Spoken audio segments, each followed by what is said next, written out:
Trump का शांति समझौता Ukraine और यूरोप के साथ टकराव का कारण बन गया है। कल लंदन में हुई मीटिंग की इनसाइड स्टोरी यह है कि ट्रंप जल्द से जल्द शांति समझौता चाहते हैं।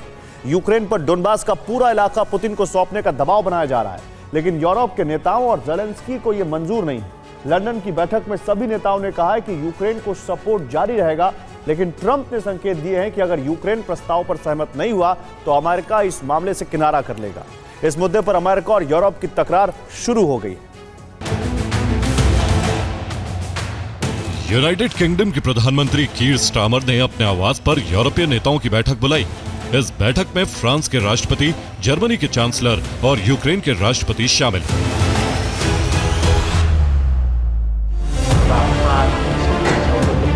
मुद्दा बना यूक्रेन युद्ध और रूस पर दबाव बढ़ाने की रणनीति। इस बैठक में तय किया गया कि यूक्रेन को जल्द से जल्द अमेरिकी सुरक्षा गारंटी मिले, क्योंकि अमेरिका कीव पर रूस के साथ जल्द समझौता करने का दबाव डाल रहा है। ज़ेलेंस्की ने कहा कि 9 दिसंबर को यूक्रेन अमेरिका के साथ एक संशोधित शांति प्रस्ताव साझा करेगा। ट्रंप के 28 बिंदुओं के शांति प्रस्ताव को संशोधित करके 20 बिंदुओं का कर दिया गया।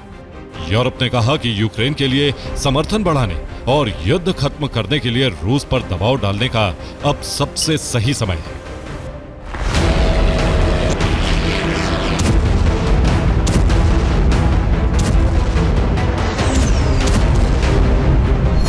लेकिन लंदन बैठक में प्रेशर पॉलिटिक्स का जैसा ब्लूप्रिंट रूस के लिए तैयार किया गया, उससे पहले ही अमेरिका ने ऐसा ही ब्लूप्रिंट कीव पर लागू कर दिया।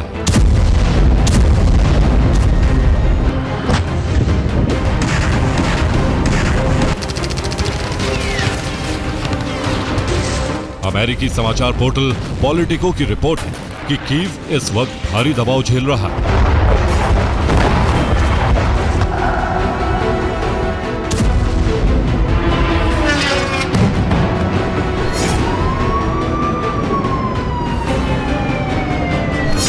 पॉलिटिको की रिपोर्ट के मुताबिक ट्रंप इस बात पर जोर दे रहे हैं कि यूक्रेन को किसी न किसी तरह डोनबास छोड़ना ही होगा। या तो यूक्रेन जमीन छोड़कर शांति समझौता करे, वरना जंग में तो डोनबास गंवाना ही होगा। इस पर ज़ेलेंस्की ने कहा कि जिस जमीन को बचाने के लिए जंग लड़ी जा रही है, उसे कैसे छोड़ा जा सकता है। यूरोप ने भी अमेरिका के इस प्रस्ताव का विरोध किया।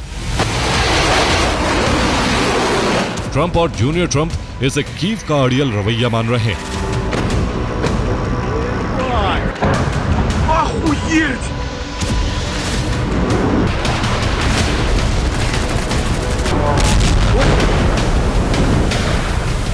डोनाल्ड ट्रंप के सबसे बड़े बेटे का मानना है कि उनके पिता यूक्रेन शांति वार्ता से पीछे हट सकते हैं।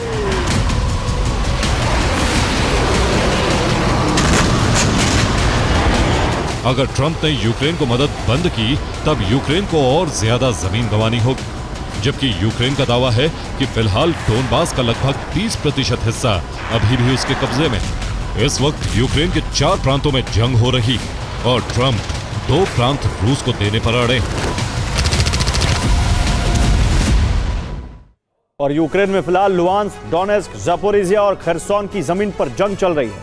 क्रीमिया पर पहले ही रूस का नियंत्रण है। ट्रंप यूक्रेन पर दबाव डाल रहे हैं कि उसकी फौज रूस के कब्जे वाले डोनेस्क और लुहांस्क इलाकों से पीछे हट जाए। इन दोनों प्रांतों को मिलाकर रूस डोनबास कहता है। पुतिन का दावा है कि यहां रूस समर्थक आबादी है, जबकि दूसरी ओर ट्रंप का प्रस्ताव यह है कि यूक्रेन सहमत होता है तो रूसी फौज ज़पोरिजिया और खरसोन के कुछ इलाकों से पीछे हट जाएगी। फ्रंट लाइन पर हमले बंद हो जाएंगे और गाजा की तरह ही रूसी और यूक्रेनी सेना के बीच एक लाइन ऑफ पीस खींच दी जाएगी। यूक्रेन को यह मंजूर नहीं और इसके बिना रूस युद्ध विराम पर सहमत नहीं।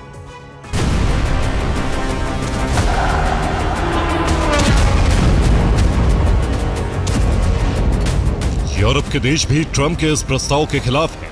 लंदन में बैठक के बाद यूरोप के नेताओं ने कहा है कि हमें यह सुनिश्चित करना होगा कि यूक्रेन को हथियार की कमी ना हो।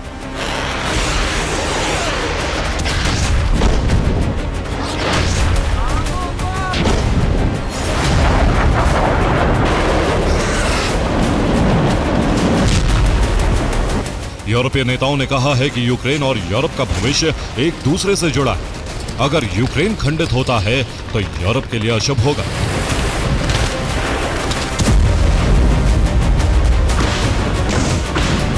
जबकि ट्रंप ने कहा है कि यूरोप गलत दिशा में जा रहा है, बेहतर यही है कि थोड़ा नुकसान सहकर युद्ध रोका जाए,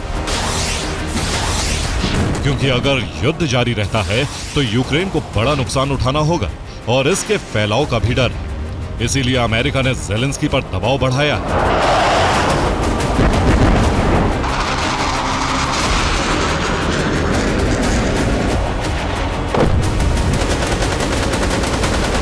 एक्सियोस की रिपोर्ट है कि 2 दिसंबर को जारेड कुशनर और स्टीव विटकॉफ की पुतिन से मीटिंग हुई।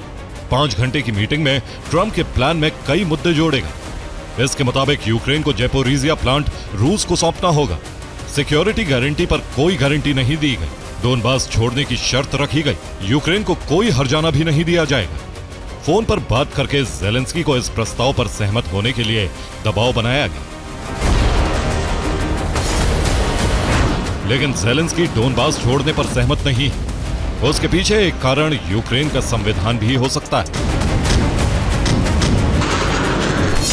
यूक्रेनी संविधान के अनुच्छेद 73 में यूक्रेनी जमीन के बारे में प्रावधान है। इसके मुताबिक यूक्रेनी सीमाओं में परिवर्तन कराने के लिए पूरे यूक्रेन में जनमत संग्रह कराने जरूरी है।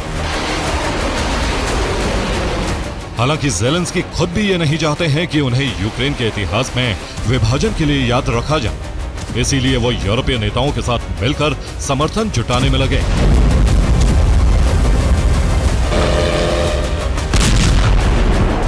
8 दिसंबर को ही ज़ेलेंस्की ब्रसेल्स पहुंचे।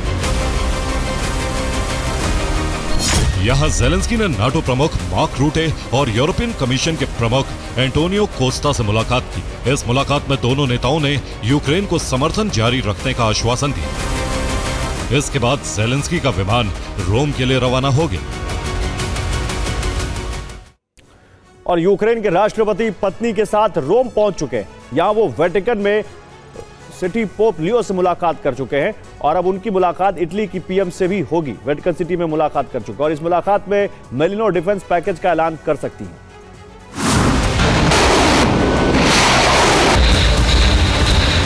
यूक्रेन का युद्ध इस वक्त अमेरिका और यूरोप के बीच तकरार की वजह बन गया है। अगर यूक्रेन की मदद से अमेरिका ने हाथ खींचे तो युद्ध का सारा बोझ यूरोप के कंधों पर होगा। यूरोपीय देश खुद अमेरिकी हथियारों के भरोसे हैं। उनके हथियार भंडार भी घट चुके हैं। ऐसे में बिना अमेरिका की मदद के वो शक्तिहीन हो जाएंगे। ट्रंप और यूरोप की यह तकरार पुतिन के लिए साम्राज्य विस्तार का मौका बन सकती है।